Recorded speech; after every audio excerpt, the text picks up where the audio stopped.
Предводени од тренерската палка на Мите Стоилов, тимот од Богданци ги започна своите подготовки за шампионатот, со единствена цел да се врати на старите патики. Својот прв тренинг екипата од Богданци го одработи на стадионот Вардарски, а од утре тие ќе се најдат на отворен терен со тренинзи по 2 пати на ден. На првиот заеднички собир од екипата отсуствуваше Александар Лупашко, кој не успел да пристигне поради проблеми со авионскиот билет.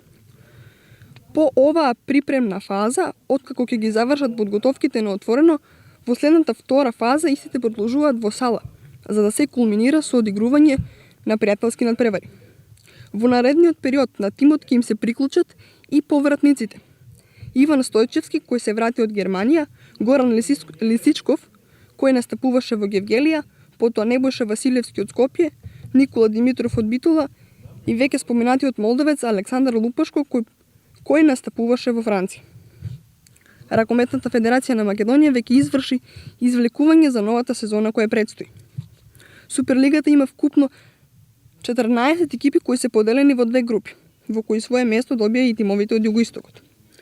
Во групата Б е Младост од Богданци заедно со Прилеп, Металург, Работнички, Тиквеш, Бутел, Скопје и Еврофарм Пелестер 2, а за противник го има тимот од Кавадарци. Групата А ја сочинуваат екипите Струга, Јуниор од Кисела Вода, Астраион од Струмица, Голден Арт од Свети Николе, Охрид, Радовиш и Пролет. Од таборите на Астраион и Радовиш добивме информација дека веќе имаат започнато со подготовките и имаат засилување. Веќе се познати и паровите во секој од групите, а жребот одлучи во првото коло да се соочат екипите Астраион и Радовиш од групата А. Стартот на првенството е закажано за 12, односно 13 септември.